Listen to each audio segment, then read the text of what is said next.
Гэвч манай залуу үүний дараа үл итгэсэн байдалтай хоцров. Тэр улаан үст халдсан залуу болцоотой байж чадлаа. Үүний дараа дараагийн тулаан Гари болон Хари нарын хооронд үргэлжлэхээр болно. Энэ зөөр Гари тасбарт гарч ирв. Улаан үст залууг ярьсан чинь энэ тулаан чамхан байна гэж хүмүүс таамагчаалаа. Дээрээс нь тийм нэгдүгээр байрын чагсаалттай. Хариг тийм ч нүдэнд тулаахан биш гэж бодож байтас. Түүний шүний эзэн Дэлбэртийн хүү гэдгийг нэг нь хэлвэд. Нөгөөх нь Дэлбэртийн ганц хүү гэх зантай Себастьян гэж бодож байснаа хич шоконд орно. Рэй найзуудтайгаа уулзаж Сильвэ зүгээр байгаа ч жаахан сэтгэлээр унсан химээ мартад дуулгаад тулаан хэр болж байгаа гэсэн. Яг энэ үед Слот Батчир хоёр таамагчаснаар яригдсан гэдгийг Монг хэлв. Тэр хоёр хамт байхгүй бол тэр чалхаж чаддгүй гин. Гэхдээ аз болоход Кайл ялж чадсан төдийгүй. Нөгөө охиныг өөртөө балзаанд явахыг зөвшөөрөөж амжжээ. Үүнийг сонсоод Дин тэр халдсан залуу хүч охиныг өөртөө татсанд гайхаж энэ чинь харийн хүч үү хэмээн нуурлах албана. Дараа нь Монг Гаригийн ээж иж байгаа тул Рэг яг цартаа ирсэ хэмээгээд хүн бүр энэ тулааны хүлээж байгаа хэлв. Монг хэргэлзэнгүүгээр түүнээс Гариг ялна гэж бодож байгаа эсхийг асуусан ч манай залууд үүнд өгөх хариулт байсангүй. Манай залуу дотроо нэгдүгээр курс байхдаа Хариг ялцснаас хойш түүнтэй дахин тусалдах боломж алдаагүй бодно. Тэр үед Хари өөрийгөө 50 дугаар байрах гэж хийжсэнийг сансан ч тэр өөрийн бүх хүчийг гаргаагүй байсан гэдэгт манай залуу итгэжтэй байлаа. Рэй дотроо Гариг өөрийнх нь төлөө ялах хэрэгтэй гэж хүсэх бөгөөд энэ үед Гари нүдэндээ шийдэмгий гаш бадран заавч ясна гэж цэцтгэн. Үгээр тулаан ихэлж тэд хоёр галзуу хордоор урагш тэмүүлв. Тэдний сэлэм хоорондоо харшин хангин ах бөгөөд Хари ганц хүч мэдрэгдэхгүй байна. Хамаг хүчээ гаргаж байгаа чинь энэ хэмээн Гариг давсан инээ. Өөр нь хөрсөн Гари уураад чинь одоо би бие барихгүй гэдгээ мэдэгдэв. Үүнийг хэлээд тэр улам гиссэн мэд дараалан товцгоо хийж Хариг бага зэрэг сандрагаж хэллээ. Дин Хариг 3 дугаар курсын асхыг бусан шахаж байгаа мэд харагдаад гайхаж явахад Монг тэнч амсдаагаар харахгүй бай. Тэдний тулааныг харж байсан рээ. Хари хараахан ихлээч үгэн гэж хэлэх бөгөөд Хари түүний сэлмийг чанга цохон алсахаа шидэхэд Рэн тамаг үнэн болж таарна. Гари шоконд орон нүдэнд томрох үед Хари энэ тулаан уйдгартай байна. Чиний чадлын өртөөс энэ үг хэмээн түүнийг өднө. Дотроо сонирсон Гари давталгаан сэлмэнд нь гацааг өгсөн ч нэг л оновчтой болж өгөхгүй байгааг мэдэрнэ. Үүний дараа тэрээр маш өндөр хурдтайгаар давталгаар урагш өсрөв. Гэвч Харийн нүд эрмхийн зур түүний сэлмний дүлтийг маш амархан хааж архив. Давталгаанаас бултж яхата Харир чи үнэхээр өөрийн курсынхаа хамгийн хүчтэй гэж үү? Тэр мөнгөлөг өс дахин чамаас хүчтэй байх хэмээн Гаригийн урыг барна. Гэвч Гарид уурлах цаг гарсангүй. Хари ойж ирээд хүчтэй дүр зөхөрдөв. Гари хүчтэй шидэгдэх үедээ сэлмнийхээ тусламжтайгаар товтож өгдөг. Энэ мөчид Хари хэрэг сэлмний манагч мэдэхгүй байгаа бол цагаа өрж байна гэх бөгөөд Гари сэлмэн мана гэж юу вэ хэмээн гайхаж хацарна. Дүр зэрэг Гаригийн дурсамжлуу шийдэх бөгөөд Тэнтки багш тэдэнд сэлмэн манны ташаар зааж аваа. Энэ нь зүгээр хүмүүст ойлгож өгөхийн тулд хэрэглэдэг нэшил. Изүүтэй мэдрэмж хэдхий хийжээ. Багш тэдний танин мэдхүн чадварыг шалгаж даан өдрөө сэлмээ далайхтай айллаг онож байгаагаа асууж хуурснаар сэлмэн манаа хэрхэн ажилладагыг үзүүлдэг. Энэхүү мөхний учрыг олсон рээ. Энэ нь дайсны дадлахаг болохоос өмнө өчтөн тааварлах яг юм байна гэж таамаглахад багш нь зөвшөөрөв. Хэрвээ тэд ур чадвараа үргэлжлүүлэн сургаж мэдрэмжээ хорцолж дээр нь баг зэрэг авьяас нэмбэл үүнийг мэдэрч чадна гэж тэрээр тайлбарлав. Эргэлзсэн Кайл тэд үүнийг мэдэрч чадна гэсэн баталгаа байхгүй юу гэж асуухад Кэй багш тэд үүнийг хизээч мэдэрч үзээгүй учраас тийм хэмээн хүлээн зөвшөөрнө. Сэлмэн манаа байдаг гэдэгт олон хүн итгэдэггүй. Бөгөөд үүнийг зохиомол ойлгох гэж боддог.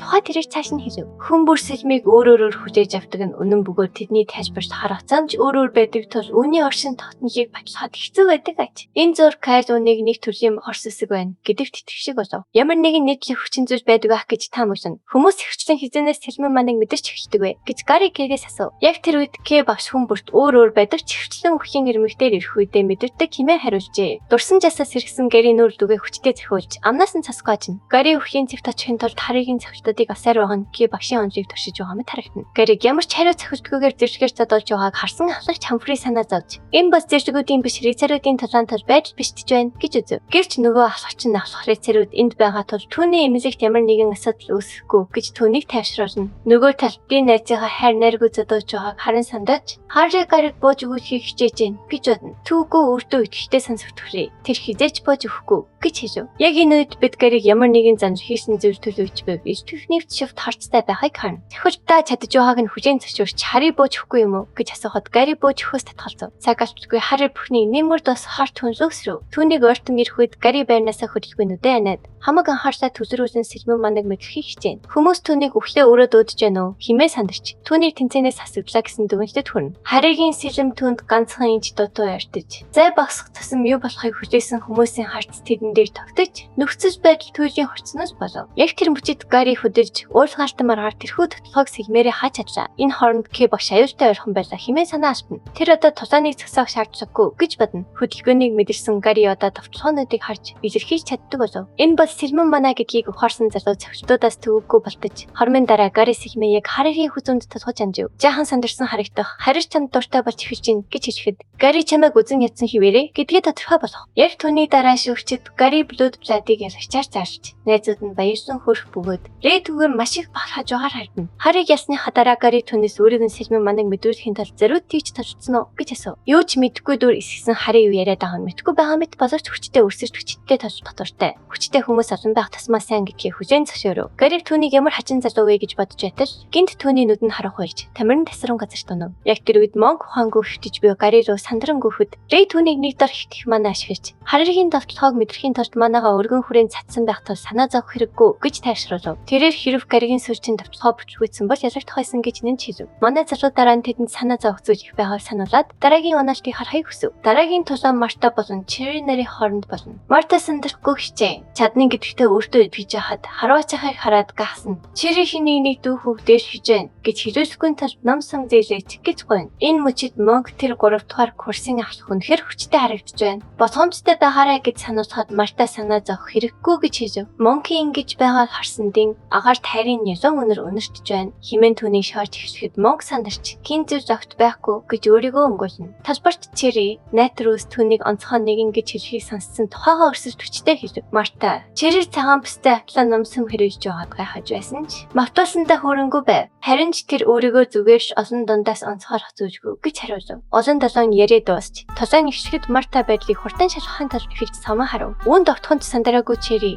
энэ бол энгийн мих гэдгийг анзаарч маш их хүчээр сум харав. Тэр нь Мартагийн сам руу чиргэн нэсэж түүнийг дорхноо хурдтайхан хугалж хархив. Үүнийг харсан Марта 3 дугаар дамжааны шилдэг тавд багтдаг түүнийг үүнийг хэлбэрхан зөрчүүлнэ гэж тооцоолж байсан. Хүмүүс Черри нэсэж буй самыг онсон чадварыг гайхан биширч тэрний төвшний хүмүүст энэ бол энгийн зүйл гэж бодно. Гэвч тэд Черриг харваач биш юм шиг харагдаж байна. Бас ногоон бүстэйч биш хэмээн хоорондоо маргалтна. Тэд түүнийг зүгээр шаттай байж гэж таамаглав. Гэсэн ч Марта хүчиг нь үзэхээр тэрэг хоёр сум харуулсан ч Черри тэдгэрийг нүцгэн гараараа барьж аваад үнэхээр онцгой зүйл алга хэмээн хэлв. Найтрус түүний хүлээлтийг дэмий өссөн тэрээр сэтгэж дундуур байлаа. Тэрхүү том биетэй эмэгтэй дөөссөн Марта үүнийг бас унгаж чадах эсхийг нь үзэхээр том сум харуулж ирхв. Мартаг өөрийг нь дутуу өнөж гэн гэж бодсон. Черри самаа хүчтэй түлхэгтээр харуулж ирхв. Дүүр авалцсан. Сум нь түүний сумтай мөргөлдөж дахин хугалж ирхв. Аянг нэр шиг болж Марта өөрийнх нь самыг нэвт харуулсныг олохыг хичээнгээс хичирцсэндээ нүдэн томроо. Түүнийг гүжрэх зуу Черрийн сам түүнийг онох гэж яхад Хүлэг Баатар Марта руу төвчлөхөөс болтаарэ гэж ашиглав. Ухан орсон Марта эмээ аврахын тулд даруй өсрөн босчлаа. Азар сум нь ханыг тас хийдэл мөргөж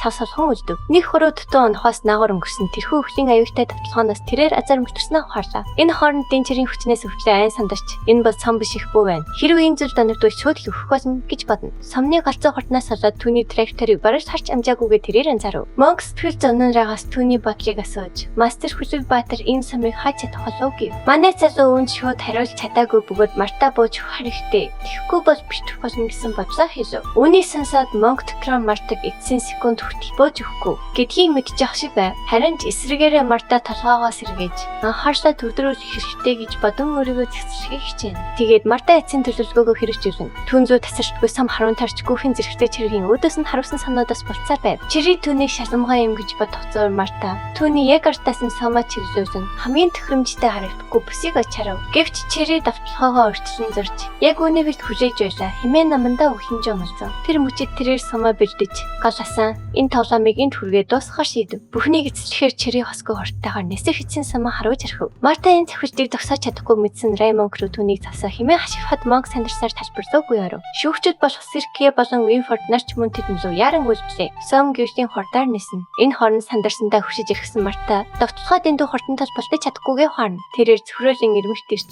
би өөх гэж байна уу химэн гайхан. Нүд ирмэхийн зур Монк Мартагийн ордоор орж тэрхүү өхийн аюултай нисэж би сумыг эздэр Нэрээ тавтаа. Энэ хооронд Dim Monkey-г яаж тийм хурдан атсны гайхан ангаж хоцрох бөгөөд Cirque дараа яаштай тасрамж дуудаг. Marta уйлан хайж Monkey-г тэрвэрнэ. Ягаад ийм болчингүйгээр миний урдаар өсрөн өрснгийг нь асууна. Monkey амнаас цус гоожиж өгөх нь үү гэж бод хоцоорсон түүний цэжийг нэвчсэн мэт харагдана. Үүний дараа Cirque Martад азар амин чухал эрхтнүүдийг нь онхоос зайлсхийж чадсан тул санаа зовох хэрэггүй гэж тайшруулв. Тэр мөчөд хүлэг Баатар Winford тэнцээний ялагчаар чирээр зарлахад тэрээр энэ бүхэн дэндүү үе төвтэй байна гэж бодно. Хүмүүс энэ эмэгтэй ямар амар болохыг хараад имэж түүнтэй хизээж толддоггүй гэцгэн. Monkey-г эмнэлгийн өрөө рүү авч явах бөгөөд Marta түүнийг дагна. Түүнчлэн Winford Monkey гэмтэл авсны улмаас дараагийн тулаанд орч чадахгүй. Тул түүний өрсөлдөгч мож шууд ялагч басныг нэн чилв. Ян болон Jill нарын дараагийн тулаан ихших хийж. Дин тэр том залууд хандан аюулгүй байдлаас чинь илүү чухал зүйл байхгүй тул боломжтой байгаарэ гэж амжилтав. Тэгээд Kyle түүнд амжилт хүсэв. Ian-ыг явах зур Kyle Ian-ы өрсөлдөгч болох тэр том залуу бас түүн шиг хос зүг хэрэгждэг болохыг анзаарав. Тэрээр тулааны хуваарууд бүгд элчцэн элчцнийхээ эсрэг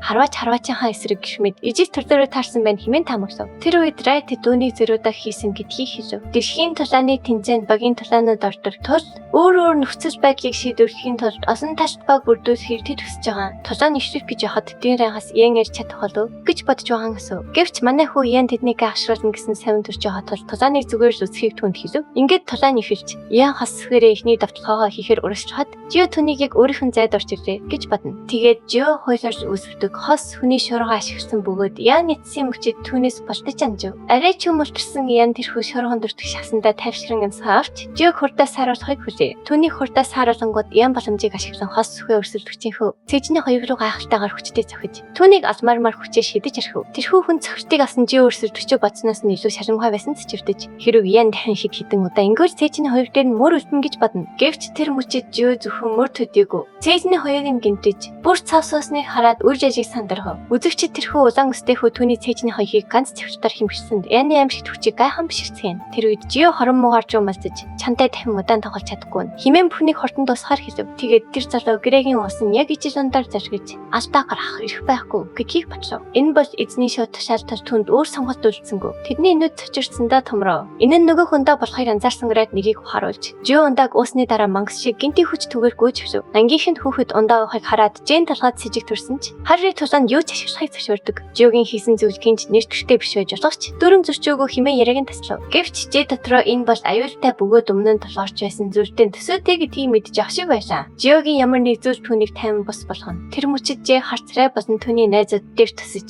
бас одоо юу хийх гэж байгаа бас химэн өөрөөсөө асуув. Энэ хооронд манай залуу одоо хөдөлбөрт одоогийн чадвараа ичдэг тул юу хийх вэ гэдэгтээ санаа зов. Тэрээр Winford болон бусдыг анзаарах хүртэл хүлээхээ шийдсэн ч хэсэг азнаад хэрэг тэд одоо хүртэл тасаагаагүй бол энэ нь хэр зэрэг аюултайг огт мэдгүй байгаа хэрэг гэдгийг харав. Нүүрэндээ зэгүүн нэмсгэл тодруулсан Jill-ыг цохиж хүчин маш хурдан нэмэгдсэн бөгөөд улаан өстэйхүү амиа орохоор өсрөх зур хос сүхэ далайн янлуу улаан дайрав. Wright их нь эргэж зэрбэгээр даруй талбарын шахмаас давж өсөхөд дэн түн рүү хаачих гэж байгааг нь асуун хашгирч Kyle Ian-ыг асууж магадгүй хэмээн түүнийг зогсоо. Гэвч Cirque манай хүүг хааж тэмцээнд хүндлэнгөөс оролцож болохгүй гэж мэдэгдэв. Гэвч тэрээр зогсоо гарахгүй мэдээсэн бөгөөд гэд тайлбар цацаг алга гэж хэлээд толдохыг шаардсан. Багшийн хаяг гэдэс рүү зөхөж архив. Энэ хооронд Kate зөвхөлтийг авч бүр баг зэрэг тасалдаж ханиалгав. Тэрээр энэ насгаа хүүд ийм их хүчээсэн тэтгэж ядан хацарлаа. Тэр мөчид Winford тэднээс юу болоод байгааг асууж Cirque баригдсан Wright сождлаа буцаж цогоор тушаав. Тэр үед манай залуу Jake дуудаж Jill барьж явахаар тушаав. Jane нэг секунд алдалгүй элдээ бэлэн болгон талбар руу өсрөнгөө жарав. Галзуурч буй Jill техник давталгаа хийхээр өсрөх үед Jake дээрээ далайж түүний толгой дээрээс нь шууд зөхөж архив. Нөгөө улаан өстэй хүүгээс гадна Jake-ийн зүйл хийхийг харсан хүмүүс цочирдлаа. Энэ хооронд Winford тэр хоёрыг юу хийгээд байгааг гайхан бүрмөсөн төр үзэж дарав. Нүд ирмхийн зөөр, хэсхэн зөөр Winfrey-гийн нүд тамран Jay өөрийнх нь дайрч жоод ямар ч зураас гараагүй хараад цочирдав. Тэгтэж түүний дотроос сүдрийн тахал мэд хачир шалтай орон ундарч хилжээ. Jay нүрэндээ зэвүүн төрх тодруулан Jerry дуудав. Jay-г нэг яар хүрээжин тэр Jake хог шар гэж дуудах үед Winfrey түүнийг зогсохгүй хасраг тохолно гэж ташаа. Нүд ирмхийн зөөрч Jay-гийн нүр мангас шиг хөрөхийг Winfrey харж энэ бол сүдрийн тахал гэдгийг шууд ухаарав. Гинтхэн сүдрийн тахал зөвхөн 3 дугаар данжааны оролцогчдын дунд тархаж үзэгчд сандарчсан шовж хэллээ. Өдөр татан ийм олон хүн талаар халдварж байгаад мис гайхаж Red чигтсэн байдалтай энэ бол урдаас төлөвлөсөн ажиллагаа байна гэж сэжвлэв. Сэтгэл зовсон өдөр татан Winfrey-дэд ахлагчдыг аюулгүй газар хүрэхийг даалгаж таглаас хамгаалах хэрэгтэйг сануулад энэ шав нэрн туслах учраас санаа зовштгүй гэв. Ихрүүд болох бижир Slot болон Ding Kyle нар бүгд ирж хүчээр дүүрэн эцсийн тулаанд бэлэн болжээ. Энэ хооронд K халдвар авсан 3 дугаар данжааныхан төрийн мэрэгжилт хийхээр оролдож байгааг анзаарав. Өмнө нь Jill-гийн гэдэс рүү зогсон аврах бид ян түнтэй өрөөжлүүлэн талдаж таныг удаа шийдэгдэв. Ки шархаа гараараа дараа нь зогсоход Рэй түнээс шарханыхан талаар асуулаа. Гэвч К энэ бол юуж биш бөгөөд хүмүүсийг аврах нь тэдний нэн тэргүүний зорьж гэдгийг хэлв. Тэр мөчид халдвараасан хүмүүс тэдэн лүү өсрөн дайрч эхэллээ. Тэдний өмнөөс гарч ирсэн 3 халдварлагч бүгд 3 дугаар данжааныхаа тулааныг хүндхэн болгоно гэж манай залуу санаа зовж байв. Тиймээс ихрүүд түүнийг явж Ян Жио гэж хотод тусахыг хүсв. Динч мөн өөрийнх нь тэмцээн цэцлэгдсэн тул эдгээр 3 халдварлагчийг тэдэнд даатгаад энэ асуудлаа шийдэхээр төлөвлөж байгаагаа хэлв. Найзуудтай итгэсэн Рэг явх үед халдвараасан машин сэлмээ түнзүү шидсэн ч Дин жадтайгаа гарч ирэн өрсөлдөгч нь урд нь байхад 900 хайцныг асуув. Нөгөө талд халдвараасан хоёр ихэрслээд бижин нартай тулж тэднийг арчаагүй амьтад гэж дуудав. Гэвч энэ удаацлаад бижин нар талбахад бэлэн байсан бөгөөд өмнө нь тэд сарчсан байсан бол одоо хамтдаа тул өөр хэрэг байв. Одоо аим шиг сүүдэр болон хувирсан Жио бүх улаан өстэй ерхийзүүдийг хятгаар сөрдөөзөв. Хөөрхий ян толцдог тэнхчгүй болж хөл дээрээ арай ядан зогсож газарт зүдэрч байлаа. Тэр мөчид сүдрийн мангас Жио амьд үлдэхийн тулд яаж чаддгүй мөсгөж буй янлас хөт алаа. Азарын цагийг норч хүндлэнгийн оролцоо хийн. Сэлмээ Жиогийн хувь дундуур нэвтцээ. Мөн гинтхэн харийн гарч ирэн араас нь сэлмээрээ хатгаж хоёрыг нь мөн адил нэвчлэв. Жио хоёр талаасаа бүсрэгдэж цус нь өсчих үед харийг нэлээд шаламгаа юм гэж магтахад манай залууч өөрийгөө мөөгүй шүү гэж хариулв. Манай залуу Янаас зүгээр үү гэж асуух үед Хүжигбаатар Уинфред харанхуй гэлтийнхэн давтарч аренаруу нэвтэрснийг зарч цачирдуулв. Багш нар болон там гэр бүзүүд хойс сууж 2 дугаар данжааныхан хаант усан хамгийн том аюултай талбдаж байгааг харж байгаа нэнэттэй хэрэг байв. Нүргийн дэлбэртийн чимээ аренагаар цуурайтаж академиэс өрч байх үед Уинфред бүх Хүжигбаатруудыг дуудаж гэр бүл найз нөхөд шахтагстай хамгаалахыг хүсв. Тэрээр нэр төрөө хамгаалахын тулд өхөн өвчлээ тус цаг болсныг мэдэгдэв. Энэ хооронд Дин болон ихрүүд халдвараасан 3 дугаар данжааныхантай гайхалтай толбдож байлаа. Хүнд бэрчсэн Янд таслах зөөрэ хараар академик хүнд байж дорсныг дүгнэхэд манай залуу харыг асуудал тариагүй мэдээд тайшрав. Жио арт зогсож байх үед манай залуу хараагаас юу бодож байгааг асуухад тэр нөхдөө аюулгүй байгаа эсхийг шалахыг хүсэж байна гэж хариулв. Тэднийг гашруулж мангас өмнөх дайрчдад бараг шархтаагүй байсан бөгөөд Жио тэдэнд лүү өсрөн сүхээрээ цачив. Үхлийн дайрчдыг бултаж амссан хараар мэж гайхаж энэ нөхөр өвтөггүй амтан байна гэж бодов. Тэр үед Рэй өмнө нь ийм нөхдүүдтэй таарахтаа тэднийг үнс болчихсон шатаах хэрэгтэй болдог байсныг хэлжээ. Энэ тахал тэднийг чадсан барагдтал толтолдог гэдгийг тэр ичлэв. Энэ ямар зөвөө хэрэг вэ гэж бодсон. Харирыг найзуудаа олохыг ташааж өөрөө аврах бийж Жиог зогсоолохоор үлдэв. Эцэж төлцөн Ян ханналан амарч байх зөөр. Манай залуу Жиог хажлыг харид татгаад явав. Тэгтэл Жи дараасаа үрэг нь хамтагч явахыг орсон хүсв. Гэвч манай залуу Кэд илүү их туслан хэрэгтэй байгаа тул Жиг явж түнд туслахыг тушаав. Ингээд Рэй нөхцөл байдлыг ажиглахаар дээшээ авиран явлаа. Рэйлогийн мэлмигээ идэвхжүүлж хүмүүс харахаа гэлтийн дайснуудтай тэнцэж буй хүнд нөхцөл байдлыг харав. Тэрээр эмнэлгийн тасаг дайснуудад бүсрэгдсэнийг харж тэнд сүдрийн тахал тасан олон хүн байгааг анзаарлаа. Эмнэлэг рүү яран гүөхтэй тэр Гари Сильва нарыг зүгээр байхасаа гэж найдаж байв. Нөгөө талд Сильвагийн 4 ах мөн харанхуй гэлтийн хэнтэй төрж байсан бөгөөд